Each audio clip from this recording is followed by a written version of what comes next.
Alors, on va commencer par un petit topo pour juste replacer et repositionner les idées. C'est le topo qui provient des informations qui sont issues de l'ensemble des rapports. Alors, on est encore sur du rapport trimestriel puisqu'on n'a pas encore les rapports finaux pour l'année 2021. Ils devraient arriver à partir du mois de mai, du mois de juin. On les intégrera dès qu'ils sont disponibles. Donc, c'est pour ça, pour le moment, on est sur des données qui sont encore… Alors, qui sont complètes sur l'exercice, mais on n'a pas la profondeur d'information qu'on peut avoir dans les rapports annuels. C'est pour ça qu'on présente pour l'instant un aperçu, on va dire, de ce qu'on présente d'habitude. Alors tout ça, évidemment, c'est en démonstration, c'est possible de se connecter sur le site diptinvest.fr pour avoir accès à l'ensemble de ces informations. On a différents abonnements qui existent à l'année pour les CGP pour pouvoir qu'ils puissent présenter ces éléments-là à leurs clients. Globalement, le marché, qu'est-ce qui a été notable sur l'année 2021 ? Pour la première fois, on a 3 SCPI qui ont passé les 4 milliards de capitalisation. Donc, on est sur un marché qui est vraiment en train de se structurer avec des très grands acteurs, mais aussi et c'est tout l'intérêt d'avoir Sogenial avec nous aujourd'hui, des acteurs qui peuvent être un peu plus spécialisés, donc avec des capitalisations moins importantes, mais qui vont avoir une approche et une thématique extrêmement intéressante à travailler. Et on est en train de rentrer dans un marché où on peut vraiment faire de l'allocation de portefeuille avec, en diversifiant ses supports, ce qui n'était pas toujours le cas jusqu'à présent avec le marché des SCPI, comme on l'a pu le connaître par les années passées. Donc, les grands chiffres, 3 SCPI à plus de 4 milliards de capitalisation, 12 SCPI qui ont passé la barre des 2 milliards, et on a 24 SCPI à plus d'1 milliard. Donc, c'est quand même la collecte fonctionne très bien et l'ensemble des investisseurs s'intéressent de plus en plus à ce segment de fonds. On a le corollaire de ça, c'est qu'évidemment, on a des gestionnaires qui sont aussi en train de grossir en capitalisation. On a 3 gestionnaires qui ont passé les 8 milliards de capi, donc pour les nommer la française Amundi et Primonial. Et puis, on a quand même, globalement, on est à plus de 10 gestionnaires qui dépassent les 2 milliards de capitalisation. Donc, vraiment un marché qui est en train de grandir en taille de manière très substantielle. Le Covid a eu un effet, a eu un impact quand même très substantiel, mais s'il y a eu un petit hockey en mars 2020, le marché est quand même vraiment en collecte assez forte. Alors, quand on dit en collecte assez forte, on s'est intéressé aux plus grosses collectes sur l'année 2021. Alors, attention, épargne foncière, en fait, c'est le résultat de la fusion de plusieurs SCPI. C'est pour ça qu'on a un montant de un peu plus d'1 milliard de collectés, mais en fait, c'est le résultat de la fusion de au moins 3 fonds. C'est quand même un élément intéressant, c'est-à-dire qu'il y a quand même sur les premiers les très grosses capitalisations, on est quand même en train d'assister à une course à la taille qui est quand même à noter. Et puis on a deux SCPI, une qui est purement santé, qui s'appelle Pierreval Santé. Sur une année, ils ont collecté plus de 700 millions. Enfin, c'est quand même assez notoire et notable. Après, derrière, la problématique qui peut se poser, c'est d'investir des fonds, d'investir tous ces fonds. Et on a aussi, de la même manière, Primovie, à plus de 900 millions de collectes sur une année. Et une vraie problématique de marché, puisque vous savez qu'en SCPI, on peut investir dans le cadre des enveloppes d'assurance vie ou en direct. Et c'est quand même quelque chose qu'il va falloir qu'il s'adresse, parce que derrière, qu'il soit adressé, parce que derrière, en fait, on n'a pas forcément toujours de la visibilité dans ces collectes sur ce qui vient de l'assurance vie et sur ce qui vient de la collecte en direct. Et ça, c'est vraiment des choses où peut-être que les maisons de gestion pourraient communiquer peut-être un peu plus, parce que très clairement, quand on achète en direct, c'est pas la même démarche que quand on achète en assurance vie. Et donc, il y a quand même un sujet là-dessus d'essayer d'identifier ce qui est le plus important, parce que en fait, même pour les maisons de gestion, quand vous vous retrouvez avec un assureur vie comme associé, c'est pas la même démarche que quand vous vous retrouvez avec une centaine ou 1000 associés qui possèdent le patrimoine en direct. Donc voilà, là, il y a un sujet à identifier. Alors, on rappelle ici ce qui est un peu notre marque de fabrique, c'est-à-dire nos scorings, parce que ça permet non pas de classer le marché en prenant les 10 premières et puis rompez le banc, n'allez pas voir les autres. Nos scorings, en fait, donc nous, on a 2 scorings qui existent, le DIPT-Index financier et le DIPT-Index durable, c'est-à-dire quand on parle de durabilité, on parle d'extra-financier. L'approche de ces 2 scorings, c'est en fait d'apporter un filtre sur le marché pour mettre en évidence les forces et les faiblesses de chacun des fonds, et non pas pour choisir forcément les 10 premières. mais simplement, ça permet de rapidement comparer en fait les forces et les faiblesses de chacun pour pouvoir ensuite, comme vous êtes tous professionnels de la gestion de patrimoine, pour pouvoir le mieux coller aux besoins exprimés de votre client, ou, si le besoin n'est pas forcément clairement exprimé, de pouvoir le présenter de la meilleure manière possible sans avoir à vous plonger dans les… je crois que l'an dernier, on a fait 16 000 pages de rapport annuel. Voilà, vous n'avez pas forcément toujours le temps de vous plonger dans les 16 000 pages. Nous, si, et du coup, l'algorithme, en fait, vient synthétiser l'ensemble des éléments sur ces fonds. Ça, c'était pour le cas général. Donc, on a dit plus de 7 milliards de collectes sur l'année 2021. 2022 semble être toujours sur la bonne voie. Alors, on a évidemment toujours des points d'attention sur les taux d'intérêt, puisque les taux d'intérêt peuvent conditionner le marché de l'immobilier. Sur des prix immobiliers, on y reviendra dans la dimension européenne qui reste plutôt soutenue. Et de ces deux inconnus, une partie de la réponse probablement est ce mouvement qui se fait au niveau européen. Et c'est donc à ça qu'on va s'intéresser maintenant. Alors, pour faire ça, et pour faire ce petit focus qu'on fait au niveau européen, comment est-ce qu'on a travaillé? Donc, nous, chez Biptinvest, on récupère les informations des comptes de résultats, des bilans, mais on va aussi aller regarder les emprises patrimoniales et on va détailler les investissements Lignani qui sont communiqués par l'ensemble des maisons de gestion. Le point d'attention, c'est qu'en fait, on va travailler le plus souvent sur de la valeur comptable, c'est-à-dire la valeur auquel sont achetés les biens, puisque c'est là-dessus que les maisons de gestion le plus souvent communiquent, et on ne va pas avoir ligne à ligne les valorisations qui sont réalisées par les experts, parce que certains le communiquent, mais pas tous. Donc du coup, nous, on a travaillé sur la valeur comptable, et c'est à partir de ces éléments-là qu'on a pu faire ces analyses. À noter que les valeurs comptables sont toujours publiées une fois par an, c'est-à-dire dans les rapports annuels. Donc, pour l'instant, toutes nos analyses, elles fonctionnent sur la base des rapports 2020. Donc, ça va se compléter avec tous les éléments qu'on aura sur 2021, mais il n'empêche que c'est quand même intéressant de mettre en évidence les grandes tendances. Alors, là, on a identifié l'ensemble des acteurs qui ont des lignes qui sont à l'étranger, c'est-à-dire on a donc à peu près un peu plus de 20 millions de mètres carrés qui sont investis à l'étranger. Vous avez ici les plus grosses capitalisations qui ont investi. Donc, tout ça, c'est des éléments qui étaient à la fin 2020. Donc, vous voyez que les chiffres ont évidemment changé. Et on part sur une analyse totale qui dit qu'à la fin 2020, on était sur la base de 85% de patrimoine qui était investi exclusivement en France. Donc, le corollaire de ça, c'est de dire que le reste, on est donc à un peu plus de 9 milliards qui est investi au niveau européen. Alors, dans le détail, ça donne quoi? On vous a fait deux cartes. Alors, la carte de gauche, elle va vous présenter l'ensemble des investissements qui sont faits par l'ensemble des maisons de gestion au niveau mondial.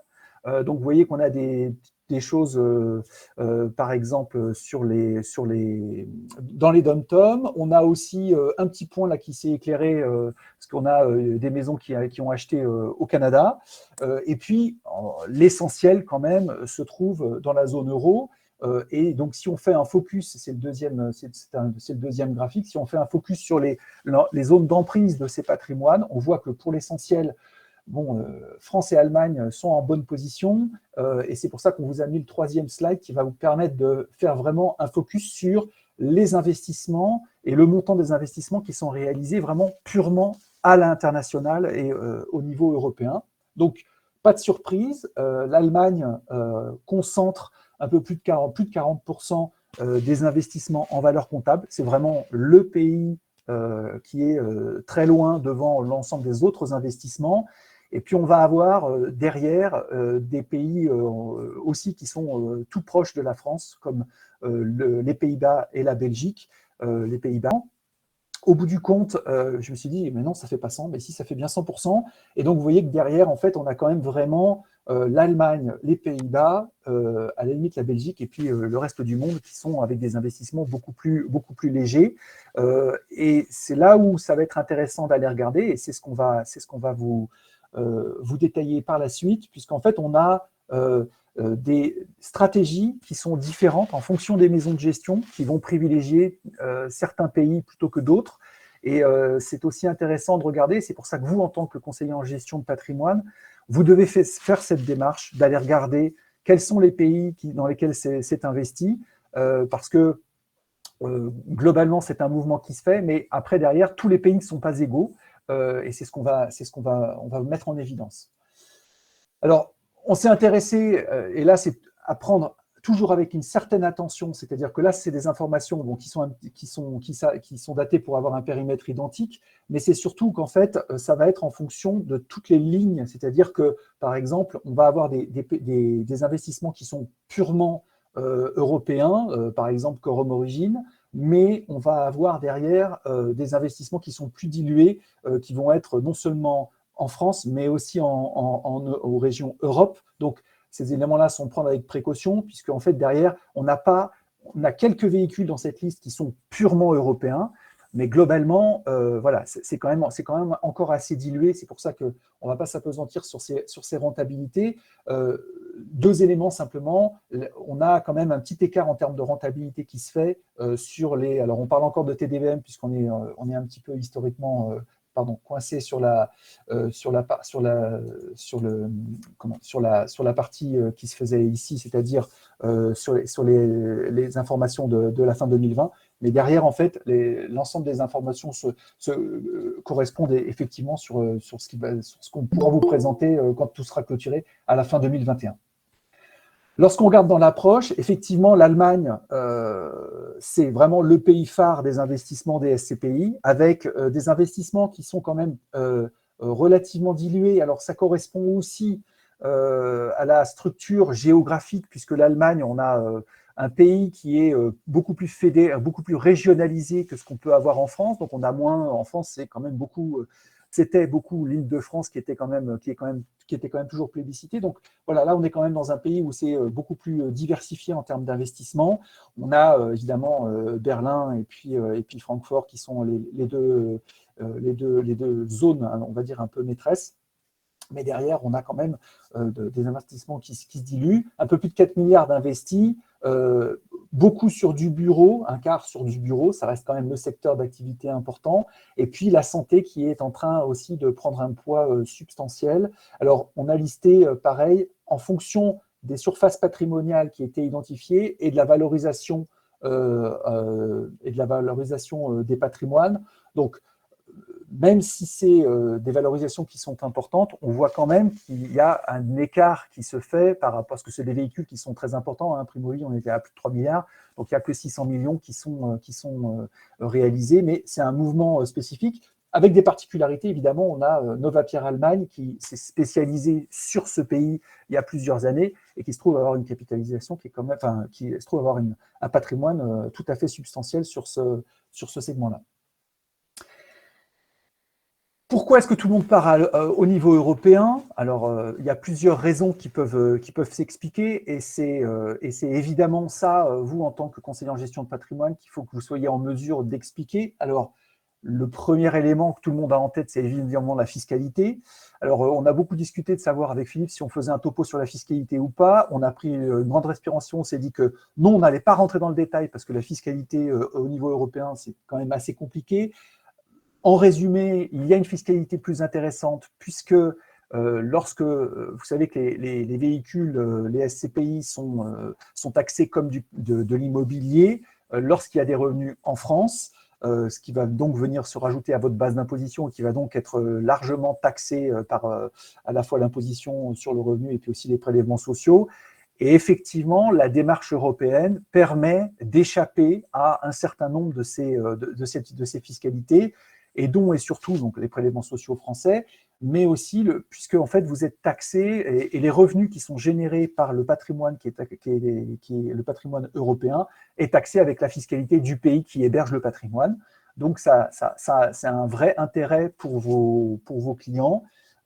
Évidemment, c'est un élément à regarder aussi, puisque derrière, vous n'allez pas adresser en fonction du client que vous avez en face. S'il est faiblement ou lourdement taxé, vous n'allez pas avoir la même démarche. Et c'est pour ça que l'approche européenne peut avoir un sens. Alors, jusqu'à présent, on avait un petit problème avec le TDVM parce que, comme c'était net de fiscalité européenne, on ne voyait pas vraiment apparaître le bénéfice à partir au niveau européen. ceci devrait être corrigé à partir de 2021, puisque l'ASPIM a proposé un nouveau qu'on appelle donc TD, le taux de distribution, qui va venir remplacer le TDVM et qui va permettre de vraiment comparer, puisqu'on va être brut de fiscalité française, mais aussi européenne, qui va donc permettre vraiment d'avoir un étalon un peu plus juste en termes de comparaison pour ces deux types de fonds. Après, nous, on a toujours dit, et on maintient la position chez Liptinvest, de dire le TD ou le TDVN dans son ancienne formule pour comprendre comment fonctionne un fonds immobilier SCPI, c'est un indicateur, mais vraiment, ce n'est pas le seul indicateur à regarder, et il y a beaucoup d'autres choses qui sont à identifier et à regarder. Et puis, le dernier avantage, pourquoi ce passage au niveau européen, c'est assez simple et c'est assez clair. Pour les maisons de gestion, ça leur permet d'accéder à un marché qui est beaucoup plus important et donc de démultiplier la profondeur du marché qui est disponible pour pouvoir diversifier les investissements et pouvoir aller rechercher du patrimoine, du bureau ou d'autres segments d'activité, mais peut-être avec des écarts de prix qui peuvent être intéressants. Et donc, c'est là où les maisons de gestion peuvent exprimer vraiment tout leur talent en termes de recherche et de sélection de patrimoine. Alors évidemment, comme toute opportunité, il y a aussi des risques qui ne sont pas forcément les mêmes que ceux qu'on peut avoir lorsqu'on investit en France. Alors on en a listé quelques-uns ici. Le premier qu'on va détailler, qui sont des risques géopolitiques, qui sont apparus il y a un mois et demi avec ce qui est en train de se passer en Ukraine. Jusqu'à présent, c'est vrai qu'on était persuadé que la paix était éternelle et qu'on était dans un continent où on ne verrait pas la guerre de sitôt. Bon, c'est en train de changer, mais il y a d'autres risques aussi, par exemple des risques environnementaux, puisque le même principe, certains pays peuvent être plus ou moins exposés à des risques environnementaux à l'horizon avec le réchauffement climatique. Donc ça, c'est un peu la marque de fabrique de Liptinvest, puisque nous, on se pose beaucoup de questions sur cette approche-là. Et donc, voilà, c'est quand même des éléments qu'on essaie de vous apporter aussi en ayant développé des algorithmes justement pour permettre d'avoir une lecture un peu plus synthétique sur les patrimoines existants. Alors évidemment, il y a une instabilité fiscale. Bon, en France, ça c'est un grand classique. On va avoir les élections et après derrière probablement des changements de ministres avec peut-être des nouvelles normes fiscales. Mais c'est aussi au niveau européen et c'est démultiplié au niveau européen puisque derrière, plus vous avez de pays qui rentrent en ligne de compte et plus vous avez de chances d'avoir des évolutions fiscales. Et puis évidemment, vous savez qu'en Europe, on a un cadre réglementaire qui est toujours très, on va dire, imposant. Donc, de la même manière, on peut avoir des questions à se poser aussi sur ce volet-là. Alors, si on fait un petit focus, parce que c'est vraiment l'item un peu stratégique en ce moment, on a identifié les pays très clairement à risque géopolitique. Alors, c'est vrai qu'on aurait fait cette présentation au mois de janvier, on l'aurait peut-être pas mis en avant et on aurait fait un focus sur les risques environnementaux. Mais c'est vrai que là, les risques géopolitiques se sont mis en avant. On se retrouve à avoir des investissements dans des pays entre guillemets à risque qu'on a identifiés, Finlande, Pologne, Lituanie, Estonie, Norvège et Lettonie, qui sont des pays qui sont en proximité directe avec nos amis russes. On se retrouve à avoir un peu plus de 600 millions en valeur comptable toujours qui sont potentiellement à risque, avec un pays qui sort quand même du lot parce que on a ce pays-là, Finlande, parce que c'est là où on a globalement le plus de patrimoine qui est investi et c'est surtout un pays qui n'est pas membre de l'OTAN. Alors, il semble que l'OTAN soit quand même un outil, une association, une organisation qui fasse un petit peu trembler Vladimir Poutine pour le moment. Et pour le coup, la Finlande n'y est pas. Donc, voilà. Alors, pourquoi est-ce qu'on dit que c'est un risque ? Parce que vous avez une bombe qui tombe sur un immeuble. Aucune assurance ne va garantir la reconstruction de cet immeuble. Donc, c'est de la destruction nette de patrimoine. Et puis, même si ça tombe à côté, en termes de patrimoine et de valeur de marché sur ce type de bien, clairement, les actifs risquent d'être dépréciés substantiellement. Donc, il y a quand même un enjeu sur ce volet-là. Alors, on a essayé d'identifier du coup les SCPI qui étaient le plus exposés. Alors, il y en a 3 qui sont ressortis. On a Quorum Origine, Quorum XL et Quorum Orion, qui, elles, ont toutes des patrimoines qui vont être, alors intégralement, hein, et on a essayé de pondérer, c'est-à-dire qu'on vous a présenté la capitalisation, donc Quorum Origin, à la fin 2020, on était à plus de 2 milliards, à près de 2 milliards de capitalisation, et sur cet ensemble, il y avait une valorisation en valeur comptable du patrimoine qui était à un peu moins de 400 millions. Donc, globalement, on a quand même 3 fonds là qui sont quand même, qui peuvent être relativement exposés, avec une particularité sur Quorum Orion. Vous voyez que c'est une toute jeune SCPI qui s'est lancée il y a à peine une année et demie maintenant. Et derrière, voilà, ils avaient quand même un patrimoine qui était tout à fait substantiel, substantiellement investi dans les pays à risque. Et puis, on a essayé de regarder ce qui s'est passé sur le 2021, puisqu'on n'a pas les bilans définitifs. Et il y a eu une confirmation de ces stratégies d'investissement dans des pays type Lituanie, Pologne ou Finlande. Voilà, donc c'est quand même vous, en tant que CGP, vous ne pouvez pas proposer des fonds type SCPI sans avoir regardé. Vous pouvez présenter et proposer à vos clients de l'investissement au niveau européen, mais il faut que vous regardiez impérativement quels sont les pays qui sont impactés, qui sont exposés. Et vous ne pouvez pas vendre de la Quorum Orion en disant qu'il n'y a pas de risque potentiellement géopolitique, parce que c'est quand même le cas. Donc voilà, ça ne veut pas pour autant dire que c'est une mauvaise SCPI, hein, ce n'est pas du tout notre démarche, mais c'est dire, vous, dans votre devoir de conseil, vous devez aller chercher cette information pour rassurer votre client ou lui expliquer que voilà, mais bon, accompagné d'un discours commercial qui va bien, vous pouvez présenter et vendre à peu près tout, mais il faut quand même donner ces éléments et surtout, il faut les intégrer dans vos rapports.